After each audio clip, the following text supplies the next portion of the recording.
विष्णु जिनका नाम है, वैकुंठ जिनका धाम है, जगत के उस पालनहार को हमारा शत शत प्रणाम है। मोक्षदा एकादशी की आप सभी को शुभकामनाएं और स्वागत है मेरे YouTube चैनल भक्तिपीडिया पर।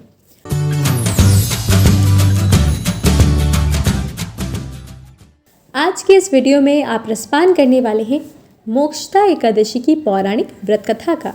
मोक्षदा एकादशी माघशीर्ष महीने के शुक्ल पक्ष में आने वाली एक पवित्र तिथि मानी जाती है, जिसके नाम से ही स्पष्ट है कि इस एकादशी का संबंध मोक्ष से है।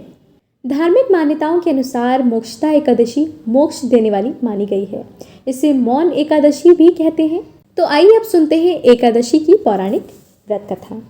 मोक्षदा एकादशी की पौराणिक कथा के अनुसार गोकुल नाम के नगर में वैखानस नाम का राजा राज्य करता था। उसके राज्य में चारों वेदों के ज्ञाता ब्राह्मण रहते थे।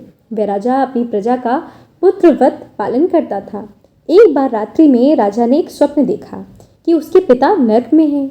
उसे बड़ा आश्चर्य हुआ। प्रातः वह विद्वान ब्राह्मणों के पास गया और अपना स्वप्न सुनाया। उसने कहा, मैंने अपने पिता को नरक में कष्ट उठाते देखा है। उन्होंने मुझसे कहा है, हे पुत्र, मैं नरक में पड़ा हूँ, यहाँ से तुम मुझे मुक्त करवाओ।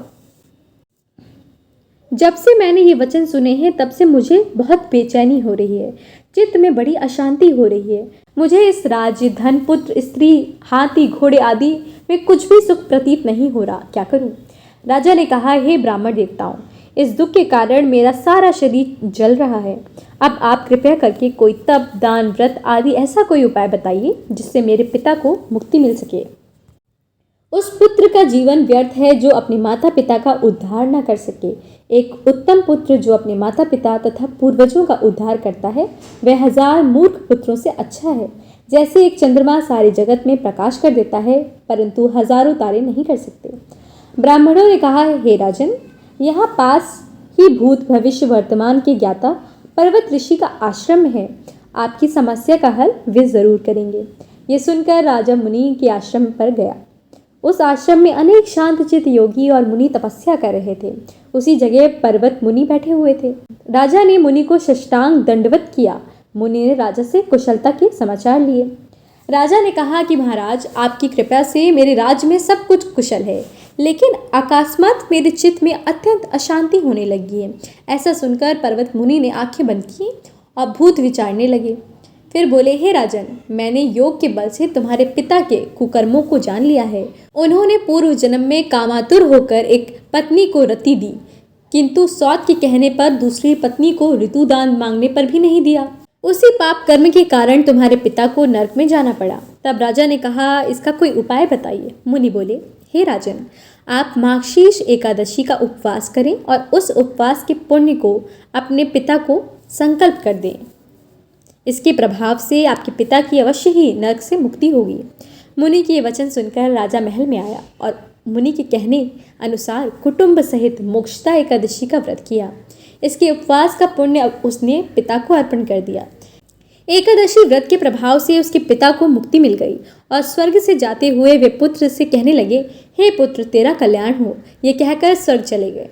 भगवान श्री कृष्ण ने कहते हैं कि माघशीर्ष मास के शुक्ल पक्ष की मोक्षदा एकादशी का व्रत जो लोग करते हैं, उनके समस्त पाप नष्ट हो जाते हैं। इस कथा को पढ़ने या सुनने से हजारों यज्ञों का फल मिलता है। ये व्रत चिंतामणि के समान सभी मनोकामनाएं पूर्ण करने वाला तथा मोक्ष देने वाला है। इस व्रत के प्रभाव से मनुष्य के सभी पाप नष्ट होकर अंत में मोक्ष मिलता है।